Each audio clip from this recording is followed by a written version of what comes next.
감사하는 마음에 대해 탈무드의 교훈이 있습니다.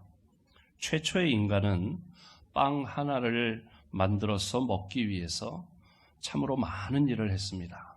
밭을 갈고 씨앗을 뿌리고 그것을 가꾸고 그리고 수확하고 빻아서 가루를 만들고 반죽을 하고 굽고 적어도 15단계의 과정을 거쳐서 많은 시간과 수고와 노력 후에야 빵 하나를 먹을 수 있었습니다.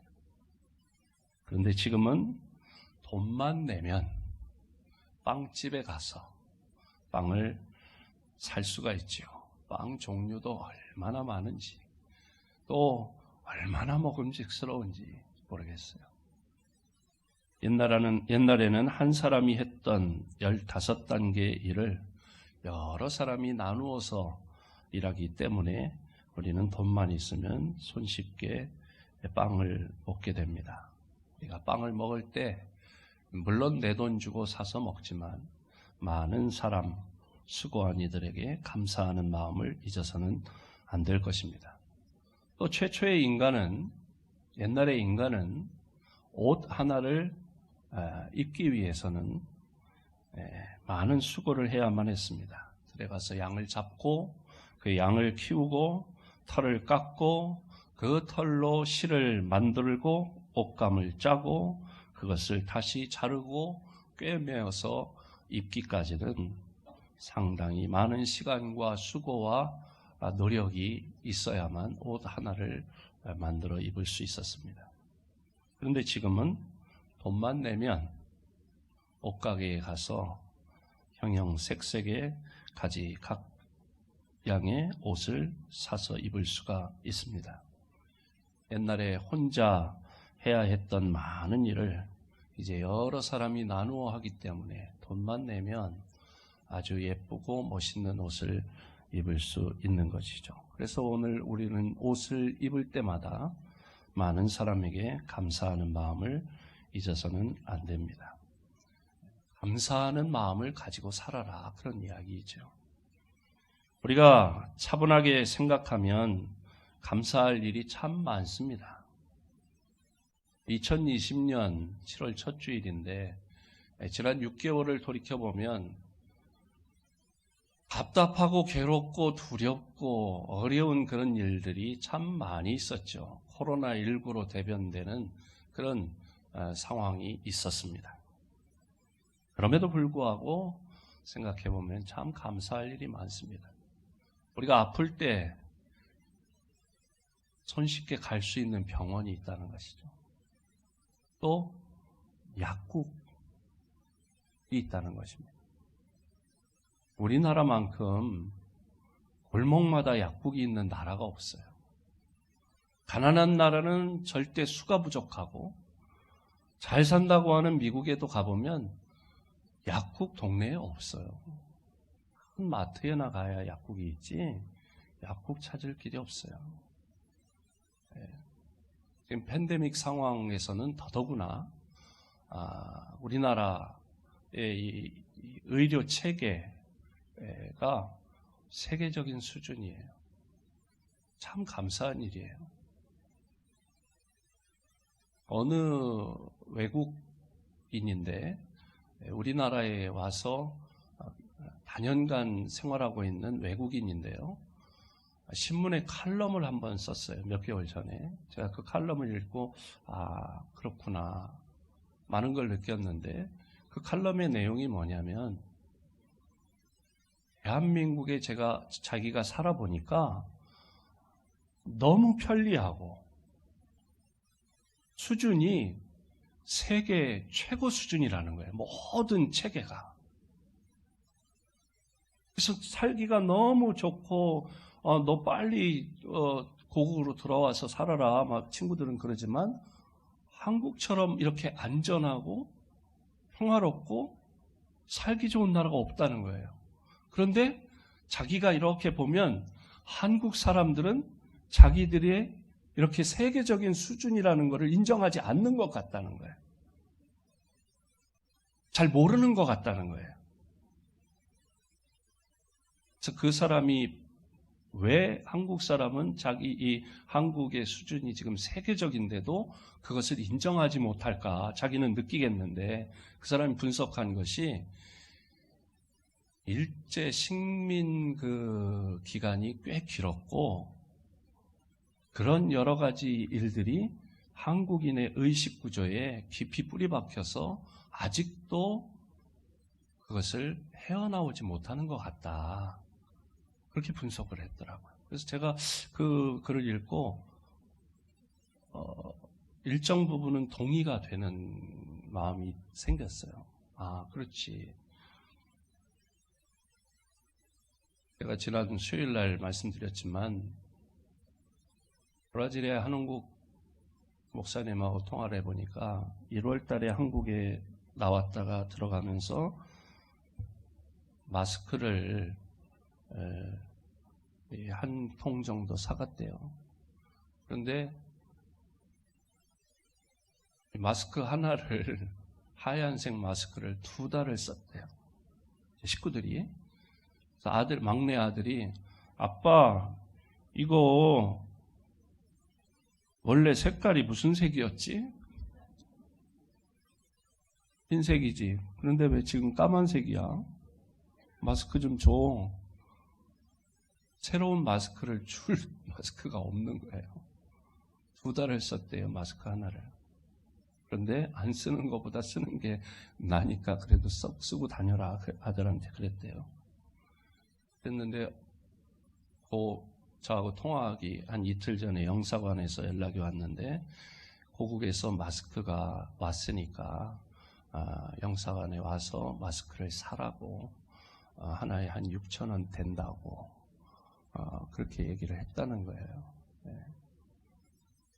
우리나라에서도 마스크 대란이 있긴 했지만 지금은 이런 마스크는 뭐 K 몇 이런 거 아니고 덴탈 치과용 마스크는 인터넷에 얼마든지 지금 또 저렴한 가격에 구입할 수 있더라고요.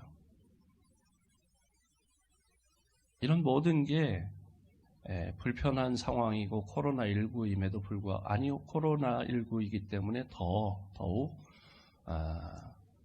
아플 때 갈 수 있는 병원이 있고 약국이 있다는 것이 참 감사한 일이 아닐 수 없습니다.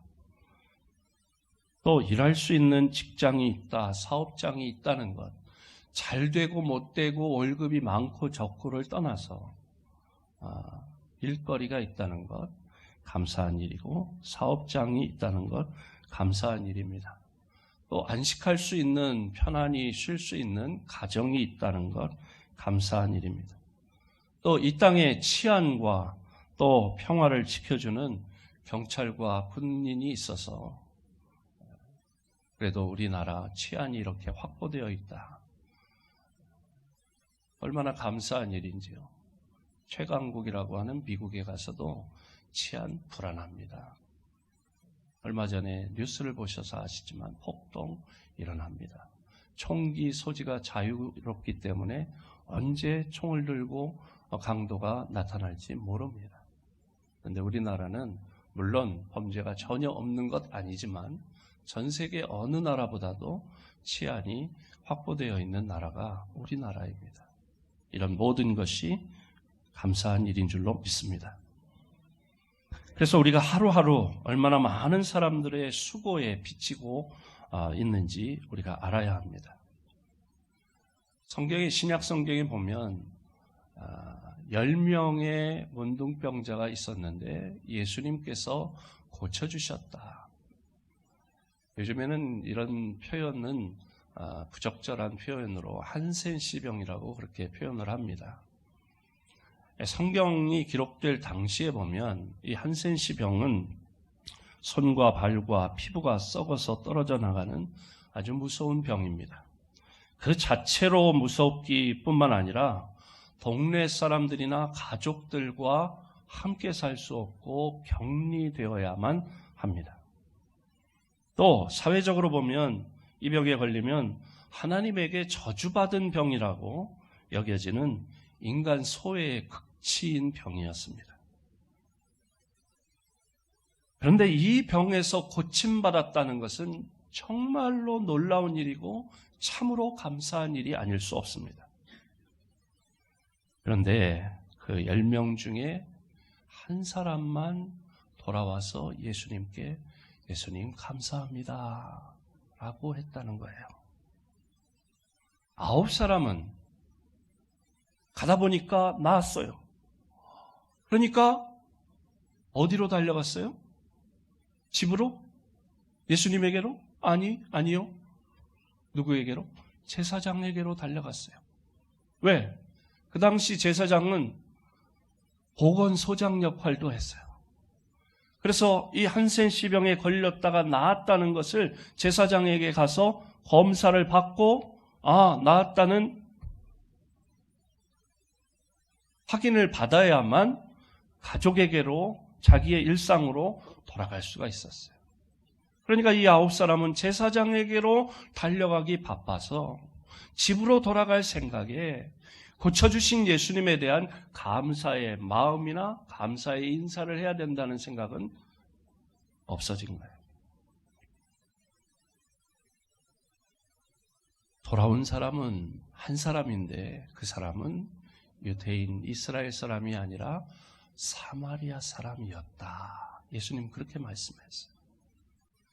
교회 다니는 사람, 예수 믿는 사람, 하나님을 믿는 사람 아니었다. 하나님을 믿는 선민이라고 하는 이스라엘 백성은 감사하러 오지 않았고 오히려 천대받고 멸시받았던 혼혈족이라고 사람 취급을 받지 못했던 그 사람만 와서 감사했다.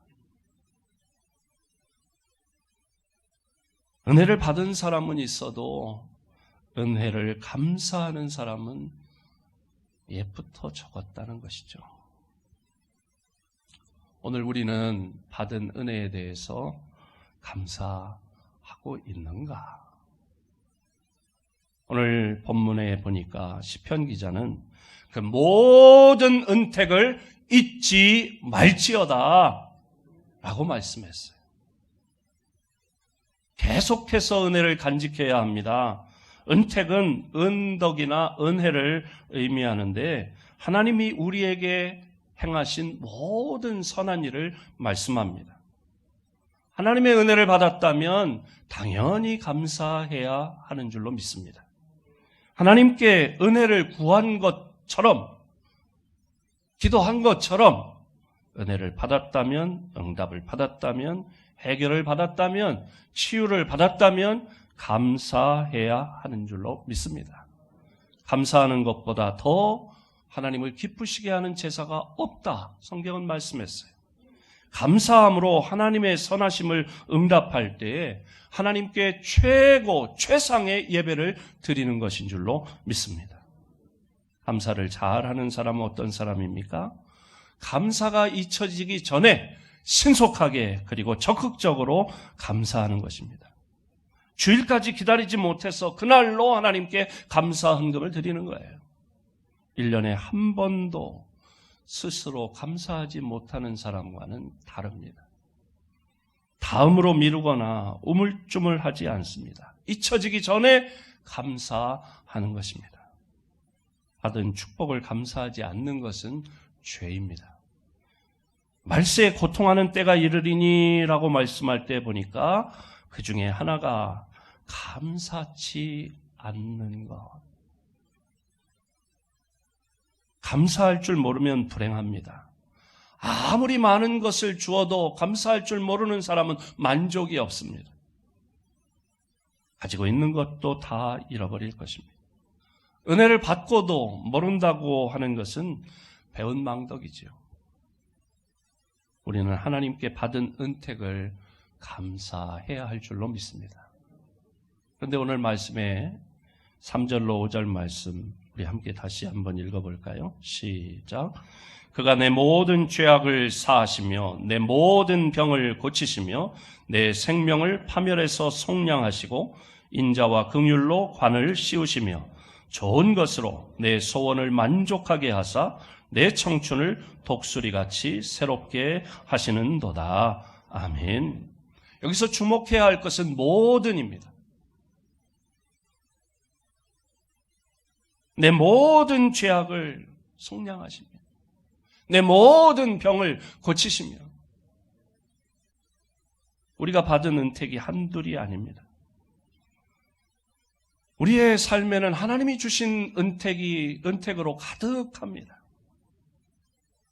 3절에서 5절 말씀을 보면 분사형 동사로 연결이 됩니다. 죄를 사하시며 병을 고치시며 파멸해서 구속하시며 긍휼로 관을 씌우시며 소원을 만족해 하시며 독수리같이 새롭게 하시는 거다. 연결되고 있는 거예요. 은혜에서 은혜로 연결되는 것입니다. 하나님이 우리에게 머리끝부터 발끝까지 전인적인 은혜를 베푸신다는 것이죠. 마치 부모의 심정과 같은 거예요.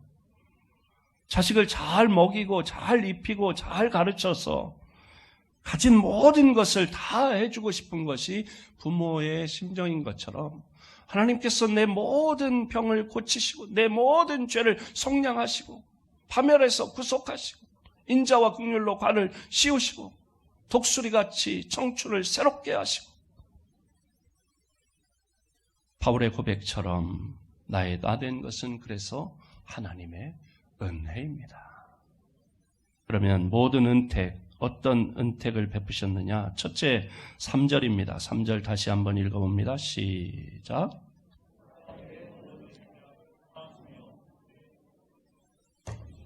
아멘. 사죄의 은혜입니다. 하나님이 우리에게 주신 은혜 중에 가장 귀한 것이 사죄입니다. 죄를 용서해 주신 것입니다. 하나님과 우리 사이에 가장 큰 문제가 죄이죠. 우리가 하나님께로 마음껏 갈 수도 없고 우리가 기도해도 하나님께 상달되지 못하는 것은 죄의 담이 가로막고 있기 때문이었습니다. 죄의 삭은 사망입니다. 죄사함이 없으면 우리는 망하는 것이고 지옥 가는 것입니다. 세상에서 죄사함을 받는 것도 큰 행복이고 즐거움입니다. 사면, 광복절 특사, 세상에서도 감사한 일이고 행복한 일이고 즐거운 일입니다. 그런데 우리의 죄는 세상 법에만 국한되는 것이 아닙니다. 하나님 앞에 지은 죄가 있는 것이죠. 하나님의 뜻을 어기고 알면서도 변질시키고 왜곡시키고 우리 마음대로, 우리 기분대로, 우리 감정대로 행한 것, 그것이 죄입니다. 그 죄를 사함받았으니 얼마나 감사한 일이고 행복한 일이에요. 내 모든 죄를 속량하시고 그리고 내 모든 병을 고치시며 죄사함과 함께 모든 병을 고쳐주신 것입니다. 병은 육체의 질병과 함께 모든 고통을 의미하는데 모든 병과 모든 고난이 죄로 인한 하나님의 징계는 아니겠지만 죄로 인한 병과 고난도 많습니다. 그래서 죄의 사함을 받으면 우리에게 찾아온 병이나 고난도 물러가게 되는 줄로 믿습니다. 어떻게 할 수 있어요? 예수님은 죄사함과 함께 병을 고치셨어요. 복음서를 읽어보면 예수님께서 병을 고치시는 그런 장면 가운데 예를 들면 지붕으로 달아내린 중풍병자를 예수님께서 고쳐주셨습니다. 그리고 뭐라고 말씀합니까? 내 죄사함을 받았느니라. 죄사함을 주시는 분이 병을 고치시고 모든 고통에서 우리를 건져주시는 줄로 믿습니다. 죄를 회개할 때 우리의 질병은 고침받고 죄를 회개할 때 전쟁과 기근과 모든 고난은 물러가게 되는 줄로 믿습니다. 두 번째로 하나님 우리에게 베푸시는 은택은 무엇입니까? 파멸해서 속량하시고 인자와 긍휼로 관을 씌워주신다 했습니다. 4절 같이 읽어볼까요? 시작. 내 생명을 파멸해서 속량하시고 인자와 긍휼로 관을 씌우시며. 아멘. 파멸해서 속량하셨다. 파멸이라고 하는 것은 구멍, 구덩이, 무덤, 음부를 의미합니다. 하나님은 하나님의 자녀들을 파멸의 구덩이에서, 파멸의 웅덩이에서 건져주시는 줄로 믿습니다. 파멸의 웅덩이에서 건지실 뿐만 아니라 적극적으로 한 걸음 더 나아가 인자와 긍휼의 면류관을 씌워주신다 했습니다. 하나님은 죄와 질병과 죽음으로부터 우리를 구원하실 뿐만 아니라 적극적으로 왕관을 씌우셔서 왕같은 존재로 만드신다는 거예요.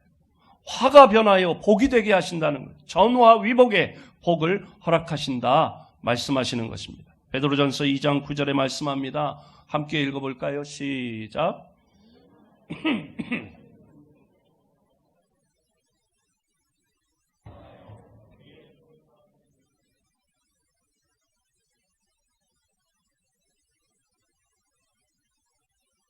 아름다운 덕을 선포하게 하려 하심이니라. 아멘. 요셉은 형들에게 미움을 받아서 구덩이에 던져졌습니다. 그랬다가 애굽의 노예로 팔려갔습니다. 애굽의 노예로 팔려간 것도 구덩이에 던져진 거나 마찬가지죠. 그런데 하나님께서는 그를 구덩이에서 건지셨고, 노예로 팔린 그를, 감옥에 갇혀있던 그를 하나님께서 애굽의 총리로 일약 높이 세우셨습니다. 그래서 명성을 얻게 하셨습니다. 파멸의 웅덩이에서 건지시고 인자와 긍휼의 관을 씌워주셨다. 이스라엘 백성들은 애굽의 종살이를 할 때에 하나님께서 모세를 보내셔서 그들을 건지실 뿐만 아니라 젖과 꿀이 흐르는 가나안 땅에 들어가게 하신 줄로 믿습니다. 그렇게 하심으로 인자와 긍휼의 관을 씌워주신 것입니다. 사도 바울은 이방인에게 복음을 전하기 위해 온갖 고난을 받았습니다. 몸은 병약했고 만물의 찌꺼기처럼 핍박을 받았습니다. 그가 몸이 아주 고질병이 있어 하나님께 기도했습니다. 하나님 고쳐주세요. 그럼 제가 주의 일을 더 열심히 잘할 수 있지 않겠어요? 그렇게 하나님께 3번 간구했다.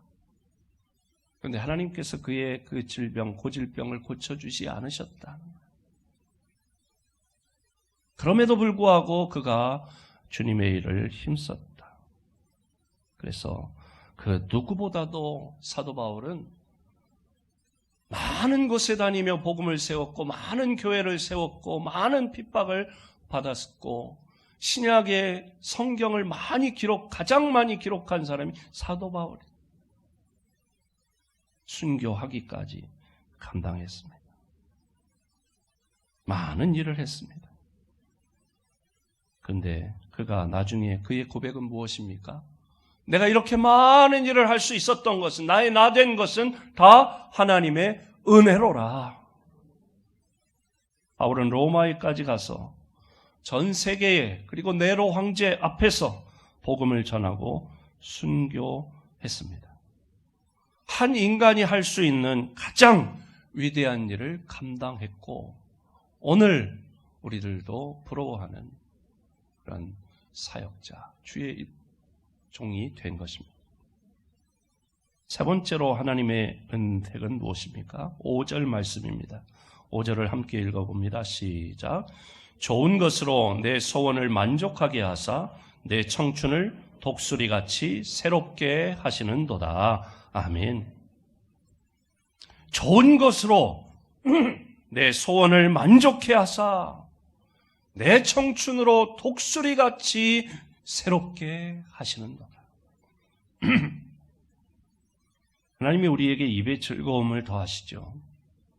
사람은 좋은 음식을 배부르게 먹으면 만족합니다. 배부르고 등 따뜻하고 분위기 좋으면 만족하죠. 하나님은 우리들에게 일용할 양식을 공급하십니다. 무엇을 먹고 마시고 입을 것인지 염려하지 않게 하십니다. 지난날을 우리가 돌이켜보면 모든 선한 것이 우리가 먹고 마시고 가지고 누린 모든 것, 좋은 것들 다 하나님이 주신 것입니다. 그 결과로 독수리 같은 새 힘을 얻은 것입니다. 죄사함을 받았고 병을 고침받았고 파멸에서 구원받았고 또 인자와 긍휼의 관을 씌워주셨다. 우리의 좋은 것으로 우리의 소원을 만족해 하셨다. 그래서 우리가 독수리같이 새 힘을 얻었다는 것입니다. 불사조의 신화에 의하면 독수리는 정기적으로 태양을 향해 날아가고 태양을 향해 쭉 날아갔다가 그리고 어느 정점에 다다르면 다시 수직 낙하해서 바닷물로 뛰어드는 거예요. 첨벙 빠졌다가 나옴으로 새로운 힘을 얻었다고 합니다. 그래서 독수리는 젊음과 활기의 상징입니다. 독수리가 푸른 하늘을 향해 창공을 향해 날아오르듯이 은혜의 창공을 우리가 날 것입니다. 탈진한 자가 생기를 얻는 것 같이 새 힘을 얻게 될 줄로 믿습니다. 모든 좋은 것의 근원 되시는 하나님만 바라보고 하나님만 의지하면 독수리의 날개침과 같이 올라가는 새 힘을 우리에게 허락하실 줄로 믿습니다. 의인은 7번 넘어져도 8번 다시 일어납니다. 우리가 부르는 찬송가 지금까지 지내온 것 주의 크신 은혜라. 지금까지 지내온 모든 것이 다 주님의 크신 은혜인 줄로 믿습니다. 하나님이 힘 주셨으니까 오늘 여기까지 우리가 왔습니다. 세상에 힘든 일이 있어도 코로나가 와도 천국을 바라보고 세상에 좋은 일이 있어도 천국을 소망합니다. 겉사람은 후패하나 속사람은 날로 새로워진다. 영적인 성장과 진보가 날마다 일어나게 될 줄로 믿습니다. 내가 그리스도와 함께 십자가에 못 박혔나니 그런즉 이제 내가 산 것이 아니 오직 내 안에 그리스도께서 예수께서 사신 것이라. 내 삶에서 예수 그리스도가 주인이십니다. 주인 되시는 예수님께 난 날마다 굴복하는 삶을 경험합니다. 날마다 예수 형상을 닮아가고 예수의 향기가 배어납니다. 왜? 예수님과 함께하니까. 예수의 향기가 뵐 수밖에. 그래서 우리가 세상에 가면 예수 향기가 우리에게서 풍겨나게 되는 줄로 믿습니다. 하나님께서 이런 은혜를 우리에게 주셨습니다. 피곤한 대로 낡은 대로 우리를 버려두셨다면 우리는 다 주저앉았을 것입니다. 하나님께서 날마다 우리에게 힘 주셔서 오늘 여기에 코로나19에도 불구하고 마스크를 끼고라도 성전에 나와 예배할 수 있는 줄로 믿습니다. 우리는 바울처럼 달려갈 것입니다. 내가 선한 싸움을 싸우고 나의 달려갈 길을 마치고 믿음을 지켰으니. 어려운 순간이 많았습니다. 그러나 낙오자가 되지 않고 여기까지 왔습니다. 앞으로도 천국의 메인 스타디움에 들어갈 때까지 하나님께서 우리에게 날마다 독수리가 날개치며 올라감 같은 새로운 은혜를 주실 줄로 믿습니다. 받은 은택을 잊지 말고 기억하고 감사하며 찬양해야 할 줄로 믿습니다. 1절, 2절을 다시 한번 읽어봅니다. 시작. 내 영혼아 여호와를 송축하라. 내 속에 있는 것들아 다 그의 이름 거룩한 이름을 송축하라. 내 영혼아 여호와를 송축하며 그의 모든 은택을 잊지 말지어다. 아멘. 이 시편 기자는 누구에게 감사하고 찬송하라고 했어요? 신일교회 성도들아 여호와를 송축하라 그랬나요? 자기 자신에게 말합니다. 내 영혼아 자기 자신에게 지금 말하는 거예요. 내 영혼아 여호와를 송축하라. 내 영혼아 여호와의 모든 은택을 잊지 말지어다. 스스로에게 다그치고 다짐하고 추스르는 거예요. 너 하나님의 은혜를 잊으면 안 돼. 너 여기까지 온 게 하나님의 모든 은혜 때문에 있는 것 아니야? 그러니 너는 하나님의 은혜를 잊지 말고 감사하고 하나님을 찬양해야지. 스스로에게 지금 말하는 거예요. 자신에게. 하나님의 은혜를 경험한 하나님의 자녀들은 마음과 뜻과 성품을 다해 하나님을 송축합니다.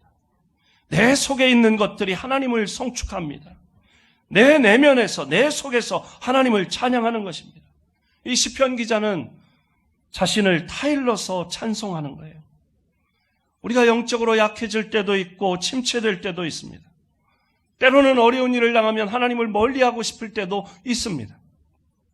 그러나 스스로 그때에도 격려해서 파멸의 웅덩이에 빠져 있을 때라도 원망하고 좌절하고 낙심하지 말고 하나님을 송축하고, 그럴 때 하나님께서 우리를 그 파멸에서 속량하시고 건져내 주시고 인자와 긍휼의 관을 씌워 주시는 줄로 믿습니다.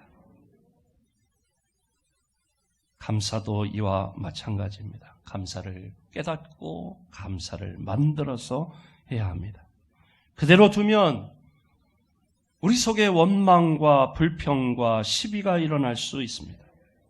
원치 않는 우리의 마음밭에 잡초가 생길 수 있습니다. 또 무덤덤해지고 무감각해질 수 있습니다. 그럴 때마다 이 시편 기자처럼 스스로 타일러서 송축하고 찬양하고 감사해야 합니다. 억지나 강제가 아니라 속에서 우러나오는 진정한 감사를 드려야 합니다. 형식적인 감사가 아니라 마음을 다하고 뜻을 다하고 힘을 다해 진심으로 감사해야 합니다.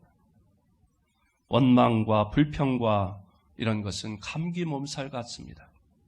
언제든지 불청객처럼 내가 원치도 않는데 찾아옵니다. 또 원망과 불평은 가시와 가시덤불 같습니다. 우리의 가는 길을 막거나 아프게 할 수 있습니다. 적극적인 감사로 불평의 원망의 가시덤불을 제거해야 합니다. 원망은 광야의 불뱀과 같습니다. 광야의 불뱀을 부르는 것이 원망이었습니다. 물리면 그 독 때문에 열이 나고 몸이 부으면서 죽게 됩니다. 원망과 불평이 지옥에 갈 만큼 결정적인 그런 것은 아닌다고 할지라도 우리의 신앙생활에 상당한 해를 끼칠 수 있습니다. 우리가 받은 은택은 내 잔이 넘칠 정도입니다. 내가 한 주님을 향해 한 것에 비하면 너무도 벅찬 것이죠. 그래도 우리가 감사해야 할 줄로 믿습니다. 여호와는 나의 목자시니 내가 부족함이 없으리로다. 감사하십시다.